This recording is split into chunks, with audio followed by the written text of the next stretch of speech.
Hello there. This is take two actually on this.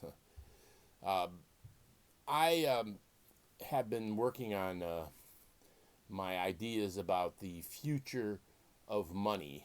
And what that really means, I think, is what I anticipate is a possible future of economics in the world. There's a lot of things to consider, and I'm sure that I have no crystal ball to be able to actually tell the future. But let me just say that my idea has to go into a different direction once in a while, and that is to say, I wanted to imagine what it would be like to have a purely capitalist culture and society and nation, as an economic program. Because there is a movement in the world today and in this country moving in that direction. They seem to.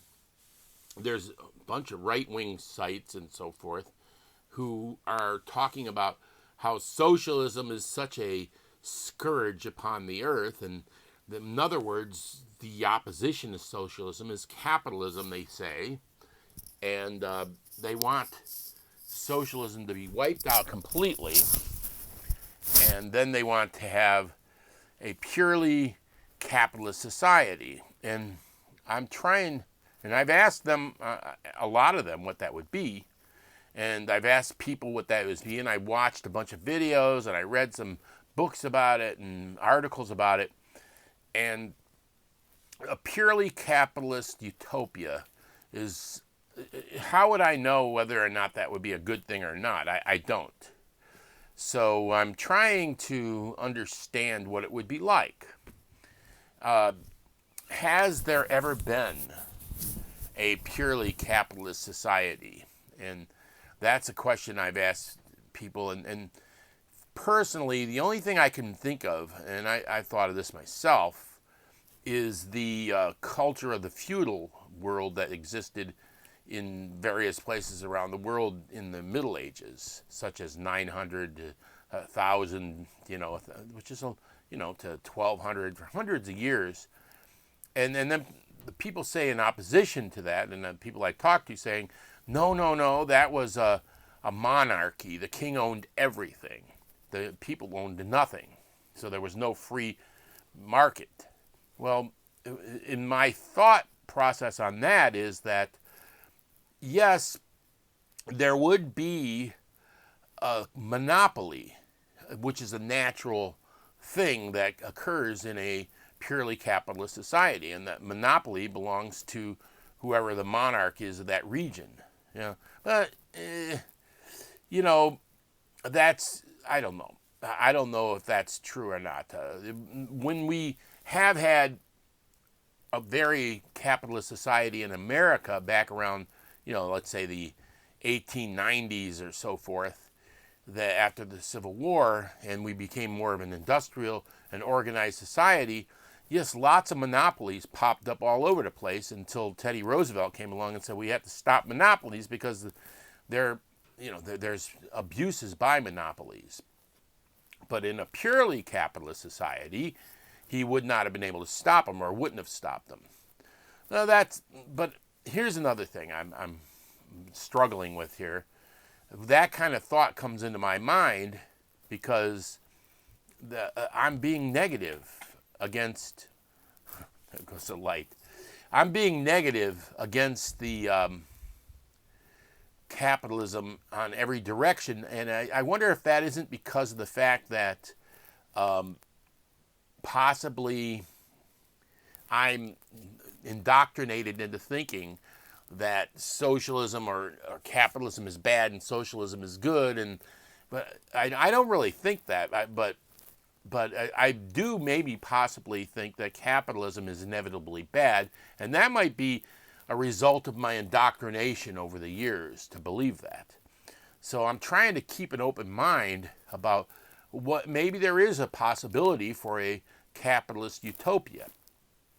Now, one of the people that I watched quite a bit, and someone who advocates this to a large extent, is Ayn Rand. and I've watched a bunch of her videos. I read one of her books. I've started reading Atlas Shrugged, which is a really long book. I read the Fountainhead, and I read some of her articles and watched a bunch of her videos. And her understanding, well, she comes from a place of communism, which was a largely, mostly purely socialist situation. And I can get into that later, but she got to the point where she saw socialism as a danger to freedom to individuals. And therefore, she believed that the best way to proceed would be to go to a purely capitalist society and no socialism whatsoever, no government control of any. And she's stated it in a, I think, a fairly convincing manner when she said that, at the time when the United States wrote the Bill of Rights back in the, what was that, the 1790s, they wrote into the Bill of Rights the freedom of religion, which said that we will no longer have a connection between the government and the religions. The religions are free from religions and free.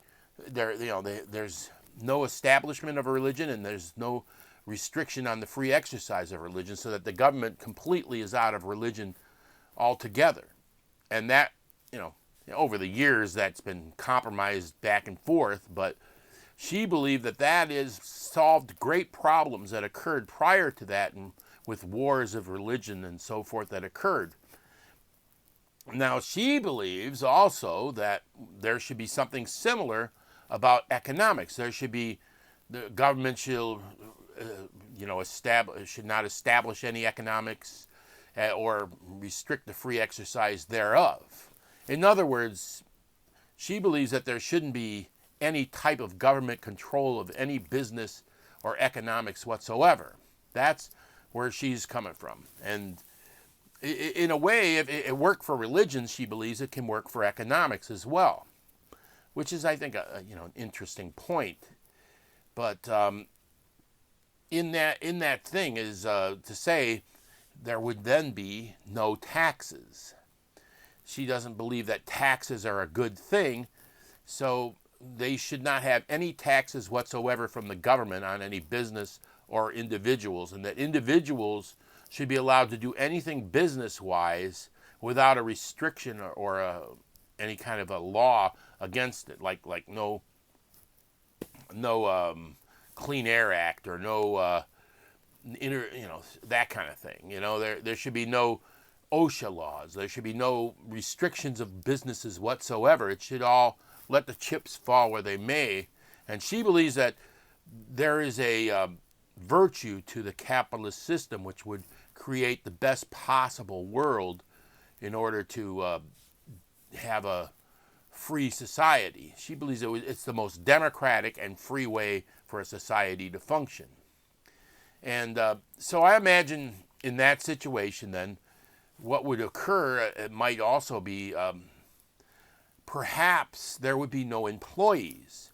It might be that everybody would then become a free agent, as it were, an independent contractor is what they call them today, which means that when you work for somebody, they give you have a set price that you negotiate with that person, and they pay you, and they have no actual link to you other than the fact that you did this work for them and they paid you for that work. Everybody would be an independent contractor, so it wouldn't be up to the business to subtract any taxes, because there wouldn't be any taxes, but it wouldn't be up to the business to guarantee employment or health care or anything. That would all be up to the individual to take care of after they got paid.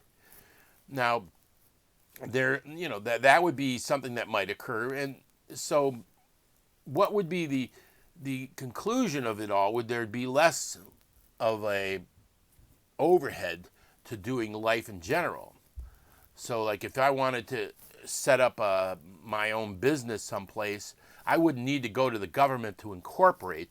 I would just hang out a shingle, saying, I'm selling supplements here. I'm selling nutritional supplements out of my house, or I'm selling them on the internet, and nobody can say anything about, well, that supplement doesn't work, or that supplement's bad, that supplement's good, because there's a lot of disagreements a lot of times about people saying, well, you're restricting my supplement because you don't agree with it, and the FDA hasn't passed it, but perhaps I know more than you do. What does they get into the weeds with this kind of stuff.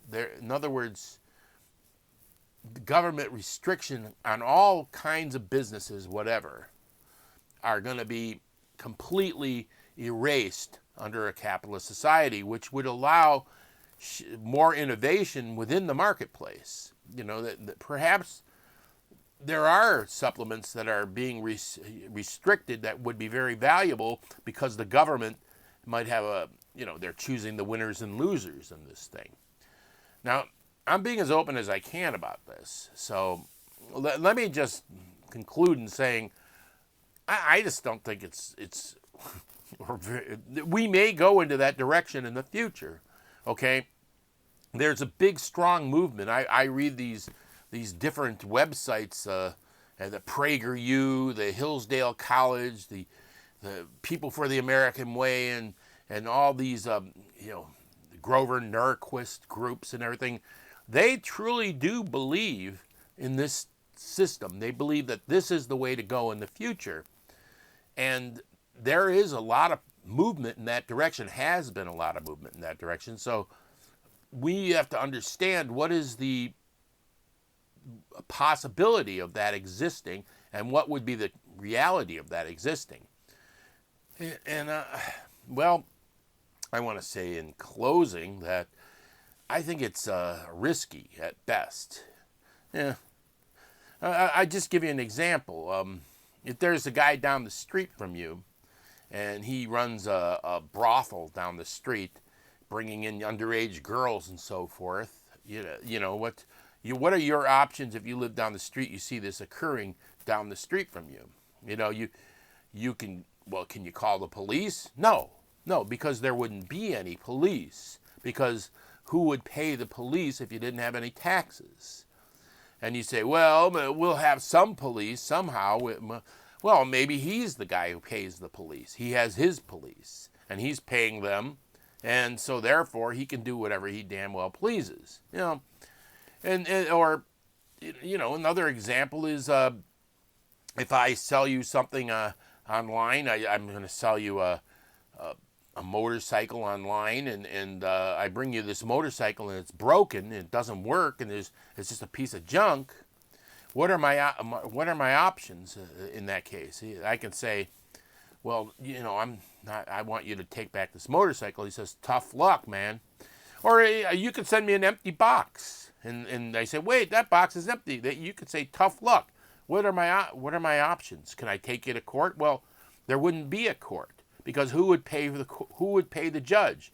Who would pay for the courthouse? Who would make the laws to decide what is fair and what isn't to go into court? Because you have to have a legislature to sit, and who's going to go sit in the legislature for hours on end without being paid in a purely capitalist society? These things, these little details have to be taken care of. So that's my final conclusion.